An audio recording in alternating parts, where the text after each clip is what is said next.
Assalamu alaikum wa rahmatullahi ta'ala wa barakatuh. We're going to try to tie some loose ends from the last talk because obviously we rushed the last talk a little bit to fit in what we wanted to fit in, right? We're going to do a little bit of Arabic on the last talk that I have missed, I think. For example, right? I remember one of the... okay, we'll do this ayah. It says here... فانطلق, right? حتى إذا أتيا أهل قرية. This is ayah number 77. They both went, and then they saw أهل قرية. They saw the people of the قرية, which is the village, we call it, right? أتيا means they came upon, meaning they didn't see, they came upon. Obviously they saw them, but you got to really pay attention to the word because Allah will choose different word for different circumstance, as we have seen this already. Allah is very precise. And then Allah said, istat'ama ahlaha. Now, istat'ama, they asked food, and then Allah said, ahlaha, the people in there, the people of that qarya. Now, when I was trying to memorize this ayah, right, it really helps when you try to memorize something, because when you try to memorize something, Allah will, you will try to go, oh, istat'ama, what was it? I can't remember. Istat'amahum. Or they tried to ask food from them, right? But Allah didn't say they tried to ask food from them. Allah said they tried to ask food from the people of that place. Can you imagine? Allah just said they both went, and then they came upon these people. Allah should have just said they asked for food from them. Why is it that Allah said they came upon these people and then they went and asked food from these people? Why these people twice? This is where Arabic is very, very accurate, and we've glossed over this one. Therefore, we didn't really explain this properly. But this is a proof, actually, that when Musa and Khadir came to that place, the Qarya, right? They came upon these people, but when they asked for food, they didn't ask for food only to the people that they saw initially. They went everywhere in the village and asked for food. Istat'ama ahlaha means, otherwise Allah could have said, okay, they asked for food from the people that they saw who were from that village. Maybe they saw 6, 7 people, okay? But when Allah says istat'ama ahlaha, that means they saw the first bunch of people, but they didn't just ask food from the first bunch of people because there are more people in that village. So they actually went around asking for food in that village. Can you imagine that, right? So this is when we said last time that their village was actually quite bad. Meaning, Allah called them qarya because they are together in that badness. All of them are a little bit like that, you know? So what they did together, the village, was that they basically refused to take them as guests. And then we go fawajada, right? Fawajada means they found. The two of them found. Now, I talked about this last time, but I'm going to emphasize this a bit more, that why did Allah use found a wall? Remember, you have to be looking for something to find something. Otherwise, Allah could have said they found the people of the village. They found the boy. But Allah didn't say they found a boy. Allah says, laqiya ghulaman. They stumble upon a boy. And then when Allah mentioned the qarya, the village, Allah said they came upon. Allah didn't say found. When Allah said found was last time, was the Musa and his apprentice found Khadir, right? Because they were looking for, right? Khadir. So in this instance, Allah used the word found because actually they were looking for. They were in the act of looking for things. They had gone all around the city asking for food. So they were actually looking for a means for food. Meaning, like they either have fruits on the trees, or they will find anything that they can eat, or they can find something that they can then trade for food. You know, if you find something valuable, then you can go, all right, I can trade that for food. You don't have to be a guest if you're going to trade for food. But they didn't have much in terms of value on them. So that's why, right, when Prophet Musa said Khadir, that's why when Prophet Musa said to Khadir, you should have taken reward for this, because they were actually looking for it already. So a reward is quite natural. A compensation is quite natural from the task that they have done, because they were looking for it. So we've got to remember that these are really specific Arabic words. Now, then we talked about how Khadir says this is the separation between me and you, right? Rather than us, right? So we talked about that. But what we didn't talk about is this. Why? What we didn't talk about is this. Why, when Khadir explained to Prophet Musa what was happening, he used different words. He used, I wanted to put a defect in it, right? And then he goes, okay, if you read the ayah number 79, Khadir said, فَأَرَدْتُ أَنْ أَعِيبَهَا, I wanted to put a defect in it. And then the next ayah, not the next ayah, the next ayah about the boy, Prophet Khadir said, we fear that he might give too much trouble or burden his parents, okay? And so from I, he went to we. And then from we, he says this, فَأَرَدْنَا أَن يُبْدِلَهُمَا رَبُّهُمَا, we still wanted, that Allah, not we now, Allah, or not I, Allah, change the boy with something that is better in zakah, in purity and growth, and something that is better or closer to ruhmah, mercy, okay? So he changes I, and then he goes we, and then Allah, meaning he, and then in the third scenario, he goes Arada Rabbuka, your Rabb, in the third scenario of the wall being erected. Arada Rabbuka, your Rabb wants this to happen.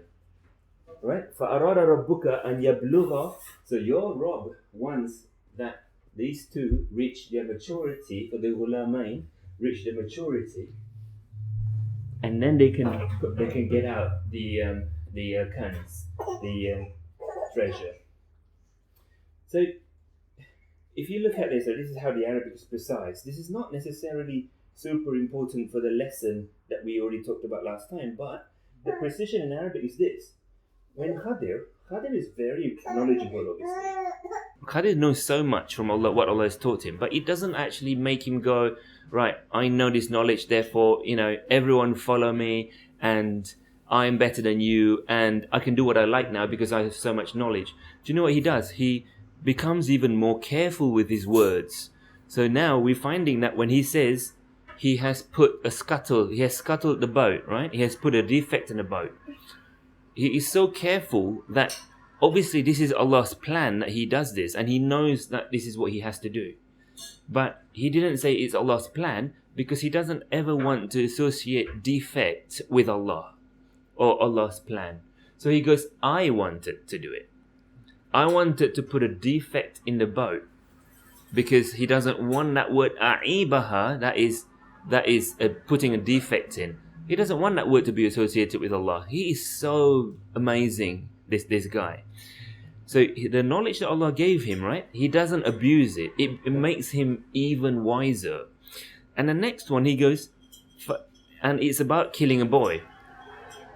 When it's about killing a boy, right? So before that even, it's about فَخَشِينَا أَن يُرْهِقَهُمَا طُغْيَانًا وَكُفْرًا.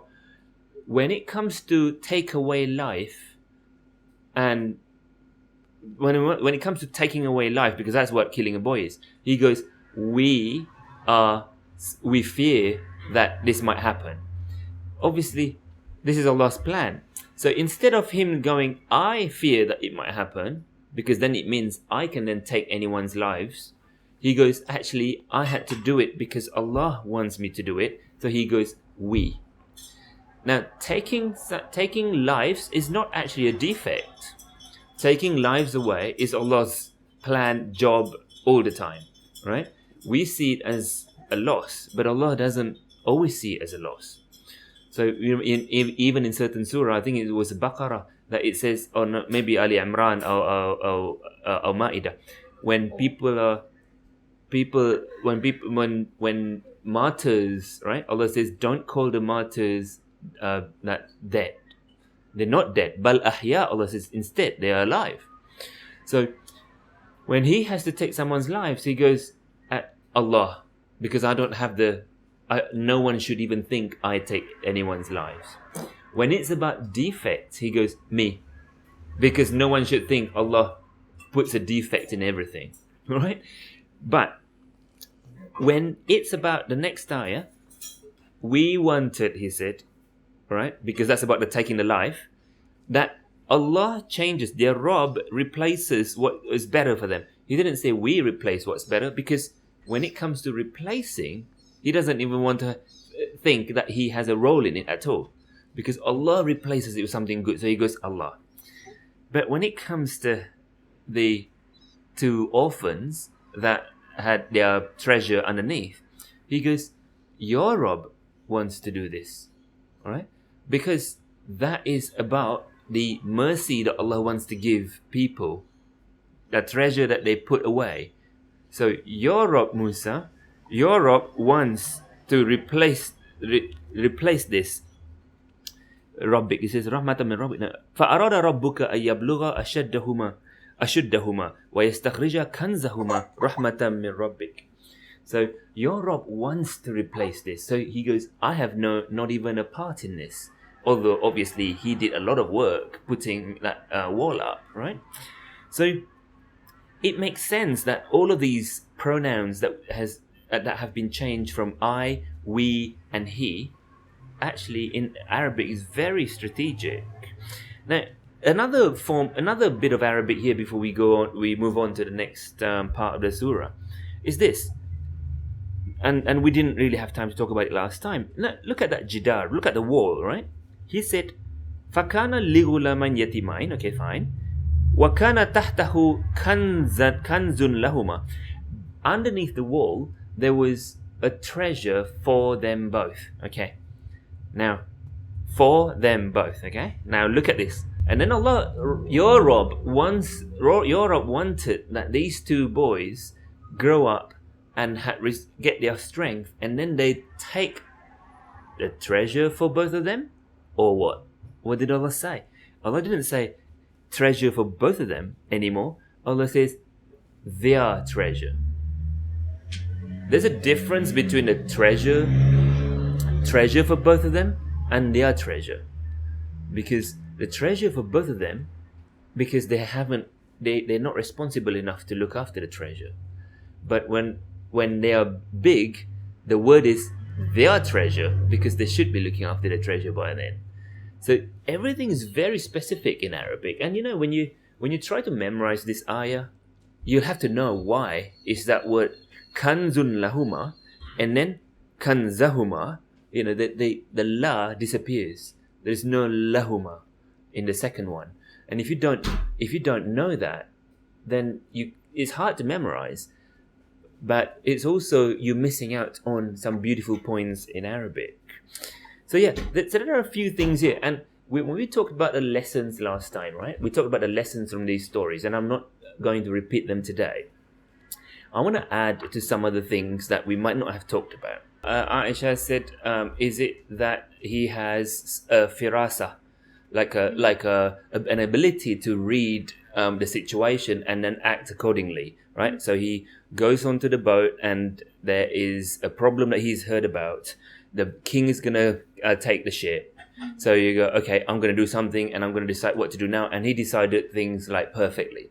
And then he saw the boy, he saw that there's something about this boy that he's pretty sure about. And then Allah helped him with extra stuff. And he goes, okay, I'll kill the boy. And then the next one is this, that the wall. He saw the wall, but the wall, he didn't see much. Allah gave him everything. So there's a transition there from he exercised a lot of his thinking, and then he exercised half of his thinking, Allah gave the other half, and then Allah gave all of it, right? Is it possible with that? I think it's a very nice thought, that one, because it makes sense to the way sometimes what we think. But the thing that really cancels all of that is this: وَمَا فَعَلْتُهُ عَنْ أَمْرِي. That's the one that cancels it all. When he said, I didn't. Wama means it's not wala. Wama means you think I did it from my own firasa, my own thinking, my own judgment, my own cleverness. He goes, actually, I didn't. If he said wala, it might be okay, or he's not responding to our questions. But he says wama because Musa was really thinking, did you figure it out yourself? So ma means you have an idea and someone has an idea and you're trying to say that idea is wrong. Okay? So he says, yeah, your idea is wrong. I didn't do that out of my own accord at all. So even if it sounded like, I might have heard about the king, I might have looked into the boy's eyes and saw his mischief in his eyes. He goes, no, not really. Allah told me everything in these. And obviously we talked about how he said, وَمَا فَعَلْتُهُ, I didn't do it, when he did 3 things, But actually, he said, all of them is just one thing. I don't know much. I just have to do it how Allah said it. But he was very sharp with his words, that he chose his words really well. He didn't go, Allah wanted a defect in that person, in that boat. Because he doesn't really want to associate Allah with any defects. Because of how much he knows, right? He is so, I guess, he loathes to associate any defect with Allah. And then, because of how much he knows, he goes, I know I haven't got a part in taking someone's life. I'm going to put it as Allah, right? And then, because of how much he knows, if there's anything in the future, he goes, it's just Allah who wants to do it. So he chooses his words really, really carefully.